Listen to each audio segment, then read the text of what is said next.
Nautiem, Nestalcha, Charley, Sutnasna, Chiklemison. Hello, my respected friends. My name is Charley, and I am from Lummi. And today I will be showing you how to make a water propagation of a golden pothos. Here I have a golden pothos that I have successfully water propagated and planted into its own little planter that matches its mother plant that I took the clipping from. So the steps that we'll be taking today is I will show you how to examine your pothos and find out where you would like to cut. Secondly, we'll make the cut.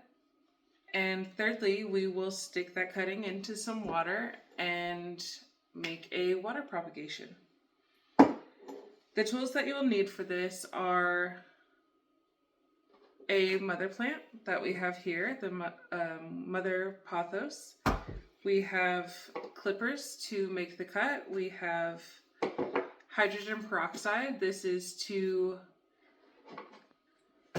sterilize your clippers or scissors. You can also use rubbing alcohol if that's what you have.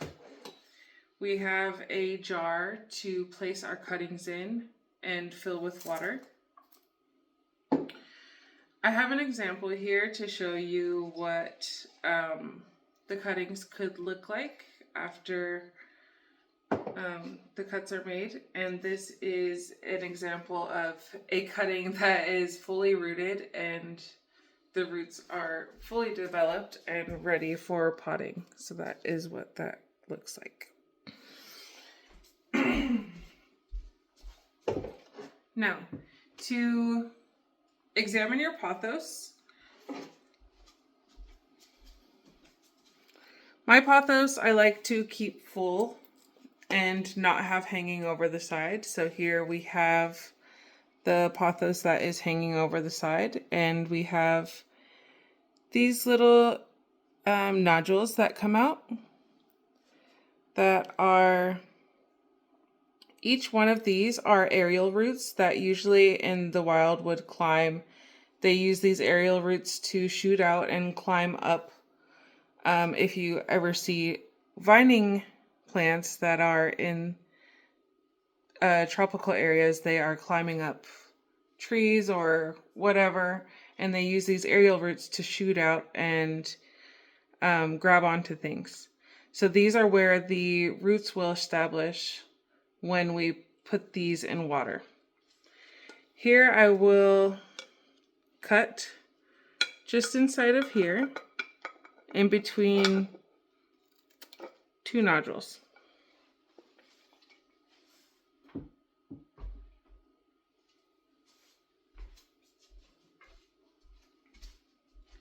Now I know that I did not sterilize my clippers on camera, but these are sterilized clippers, I promise you. And you will want to sterilize your clippers before each cut, because that will prevent diseases from traveling from any of your plants to one another. So once you have a clipping here, we have multiple aerial roots that are coming out, and each one of these has its own potential for becoming its own plant. So I will cut in between each one of these little nodules.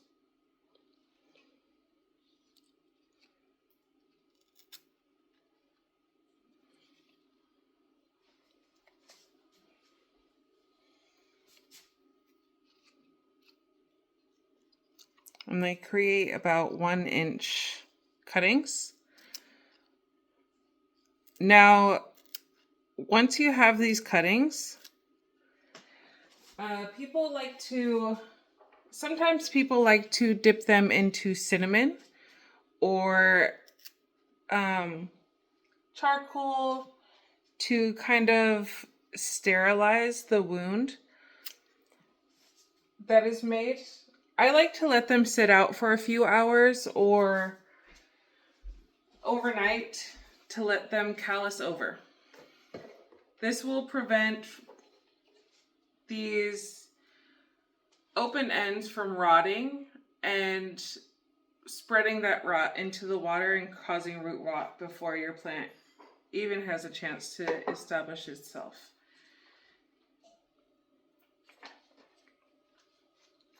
So once we have these cuttings, I have cuttings here that have already calloused over and have been sitting out. We will take all these cuttings and put the nodules down here at the bottom and stick them into the jar with water.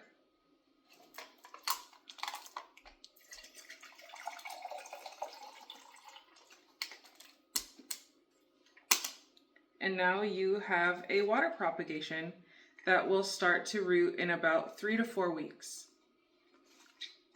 Now once they start to root, they will shoot off little weak roots at the beginning, and they will, by about a month, they will establish good sturdy roots that look like this.